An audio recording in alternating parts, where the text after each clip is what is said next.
ನೀವು ನೋಡ್ತಾ ಇದ್ದೀರಾ Karnataka beet news.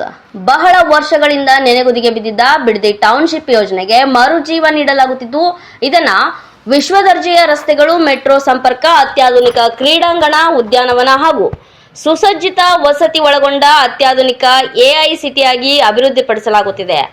Greater Bengaluru ಅಭಿವೃದ್ಧಿ ಪ್ರಾಧಿಕಾರದ ಅಡಿಯಲ್ಲಿ ಕೈಗೆತ್ತಿಕೊಳ್ಳಲಾಗಿರುವ ಈ ಬೃಹತ್ ಯೋಜನೆ ಬೆಂಗಳೂರು ದಕ್ಷಿಣ ಜಿಲ್ಲೆಯ ಚಿತ್ರಣವನ್ನೇ ಬದಲಿಸಿದೆ. ನಮಸ್ಕಾರ. ಬಹಳ ವರ್ಷದಿಂದ ನೆನೆಗುದ್ದಿಗೆ ಬಿದ್ದಂತ ಈ ಬಿಡದಿ ಟೌನ್ಶಿಪ್ ಮುಂದುವರಿಸ್ತಾ ಇದ್ದೇವೆ. ಉತ್ತಮ ರಸ್ತೆ, ಮೆಟ್ರೋ ಸೌಲಭ್ಯ, ಕ್ರೀಡಾಂಗಣ, ವಸತಿ, ಉದ್ಯಾನವನ ಒಳಗೊಂಡಂತ ಈ ಎಐ ಸಿಟಿ ಇದಾಗಲಿದೆ. ಯುವಕರ ಉದ್ಯೋಗ, ರೈತಾಪಿ ಜನರಿಗೆ ಉತ್ತಮವಾದಂತಹ ಒಂದು ಬದುಕು, ಬೆಂಗಳೂರು ದಕ್ಷಿಣ ಜಿಲ್ಲೆಗೆ ಒಂದು ಹೊಸ ರೂಪವನ್ನ ಕೊಡುವುದೇ ಈ ಗ್ರೇಟರ್ ಬೆಂಗಳೂರು ಅಥಾರಿಟಿಯ ಯೋಜನೆ. ಇನ್ನು ರೈತರ ಹಿತರಕ್ಷಣೆ ನಮ್ಮ ಪ್ರಮುಖ ಆದ್ಯತೆಯಾಗಿದೆ.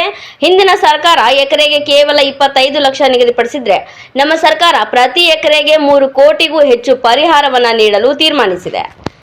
ನಮಸ್ಕಾರ. ಬಹಳ ವರ್ಷದಿಂದ ನೆನೆಗುದ್ದಿಗೆ ಬಿದ್ದಂತ ಈ ಬಿಡದಿ ಟೌನ್ಶಿಪ್ ಮುಂದುವರಿಸ್ತಾ ಇದ್ದೇವೆ. ಉತ್ತಮ ರಸ್ತೆ, ಮೆಟ್ರೋ ಸೌಲಭ್ಯ, ಕ್ರೀಡಾಂಗಣ, ವಸತಿ, ಉದ್ಯಾನವನ ಒಳಗೊಂಡಂತ ಈ ಎಐ ಸಿಟಿ ಇದಾಗಲಿದೆ.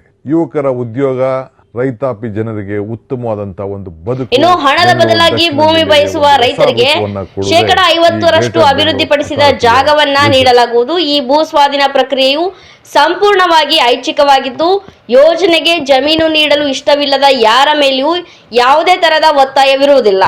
ಯುವ ಜನತೆಗೆ ಅಪಾರ ಉದ್ಯೋಗಾವಕಾಶ ಸೃಷ್ಟಿಸಿ ನಮ್ಮ ಅನ್ನದಾತರಿಗೆ ಗೌರವಯುತ ಜೀವನ ಒದಗಿಸಲು ನಮ್ಮ ಸರ್ಕಾರ ಬದ್ಧವಾಗಿದೆ. ನಿಮ್ಮ ಸಹಕಾರವಿರಲಿ. GBDA ಯೋಜನೆ ಕುರಿತು ಸನ್ಮಾನ್ಯ ಮುಖ್ಯಮಂತ್ರಿಗಳ ಸಂದೇಶ. ಹಣ ಬೇಡ ಎನ್ನುವಂತ ರೈತರಿಗೆ 50% ಅಭಿವೃದ್ಧಿ ಪಡಿಸಂತ ಜಾಗವನ್ನ ಕೊಡಲಿಕ್ಕೆ ನಮ್ಮ ಸರ್ಕಾರ ತೀರ್ಮಾನವನ್ನ ಮಾಡಿದೆ. ಈ ಯೋಜನೆಗೆ ಜಮೀನು ಬೇಡ ಅನ್ನೋರಿಗೆ ಯಾರಿಗೂ ಕೂಡ ಒತ್ತಾಯವನ್ನ ಮಾಡಲಿಕ್ಕೆ ನಾವು ತಯಾರಿಲ್ಲ. ಇಂದಿನ ಸರ್ಕಾರ ರೆಡ್ ಝೋನ್ ಇರಬೇಕು ಅಂತೇಳಿ ಏನು ಆದೇಶವನ್ನ ಮಾಡಿದೆಯೋ ಅದನ್ನೇ ಮುಂದುವರಿಸ್ತೇವೆ. ಯಾರಿಗೆ ಅಭಿವೃದ್ಧಿ ಬೇಕೋ ಸರ್ಕಾರ ಜೊತೆಗೆ ಸಹಕಾರ ಕೊಡಿ. ನಿಮ್ಮ ಅಭಿಲಾಷದಂತೆ ನಾವು ಕೈ ಜೋಡಿಸ್ತೇವೆ. ನಮಸ್ಕಾರ.